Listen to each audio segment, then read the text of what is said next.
আয়ুষের কেসে এলো নতুন মোড়, নতুন এক আশার কিরণ দেখালো এবার কুসুম। হ্যাঁ বন্ধুরা, ভিডিওতে লাইক দিয়ে দেখতে থাকুন। যে মুহূর্তে কিনা দেবলীনা শ্রাদ্ধের আয়োজন চলাকালীনই কুসুম যা যা করার সে সমস্ত কিছু প্রমাণ জোগাড় করে ফেলে, ঠিক সেই সময় শ্রাদ্ধের আয়োজন শেষ হওয়া মাত্রই, শ্রাদ্ধ অনুষ্ঠান শেষ হওয়া মাত্রই একবারই ইন্দ্রাণী গাঙ্গুলি যখন বলতে থাকে যে এইবার তো দেবলীনার আত্মার শান্তিও কামনা করে ফেলে, সমস্ত কিছু করে ফেলে, এবার আমার ছেলেটাকে কী করে জেল থেকে বের করবে সেই কথাকে একবারে ভেবে দেখেছো। কুসুম কোনো অ্যাডভোকেটের আয়ুষের হয়ে লড়তে চাইছে না, কোনো মতেই আমরা আয়ুষকে বের করার কোনো পথ খুঁজে পাচ্ছি না। সেখানে কিনা তুমি এই সমস্ত কিছু করছো, এই মিডিয়াকে ডেকে এই সমস্ত নাটক অভিনয় করে কী লাভ হবে বলো তো? আমার ছেলেটাকে আমি কত দিন যাবত দেখি না, সেটা তুমি একবার ভেবে দেখেছো? আমার ছেলেটা সেখানে কী খাচ্ছে না খাচ্ছে কোনো কিছু আমার এই সম্পর্কে ধারণা নেই, সেই জায়গায় কিনা তুমি এই সমস্ত কিছু করছো। ঠিক সেই সময় কুসুম যখন বলতে থাকে দেখুন আপনি আমাকে ভুল বুঝছেন, তো এক্ষুনি আপনার আর এই ভুল ধারণাটা আমি দূর করে দিচ্ছি। ঠিক সেই সময় দেবলীনা আর যে নিজের শ্রাদ্ধে আয়োজনে এসেছিলো এবং দেবলীনা যে নিজের ছবিতে নিজে ফুল পরিয়েছে, সেই সমস্ত ভিডিও ফুটেজের মাধ্যমে যখন কিনা ইন্দ্রাণী গাঙ্গুলিকে ফোনে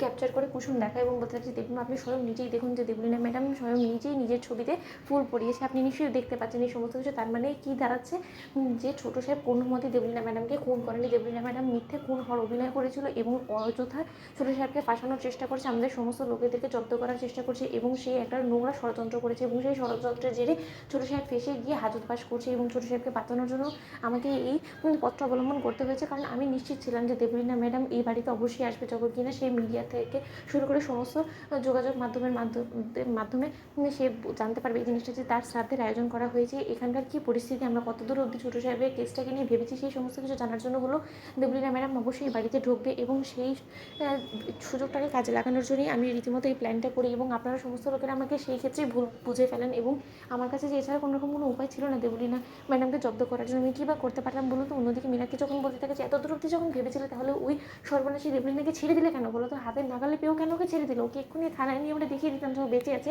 এবং আমাদের আয়ু সম্পূর্ণরূপে নির্দোষ।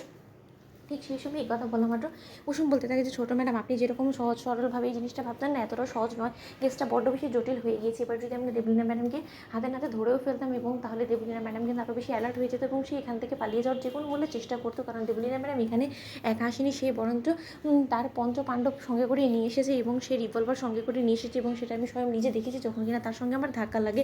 তাই সেই সুবাদে আমি কোনো মতে এই মুহূর্তে রিস্ক নিতে চাইনি, কারণ তখন হাতাহাতিতে যদি সত্যিকার অর্থে দেবলীনা ম্যাডামের উপরে আমার হাত থেকে বা দেবী মায়ের হাত থেকে গুলি চলে যায়, তখন কিন্তু প্রেসের লোকেরা সেটাকে নিজেদের ক্যামেরাবন্দি করে ফেলবে এবং সেই সময় কিন্তু আমরা অভিযুক্ত হয়ে হাজতবাস করবো, তখন কিন্তু ছোটো সাহেবকে বাঁচানোর জন্য বাড়িটা আর কেউ থাকবে না।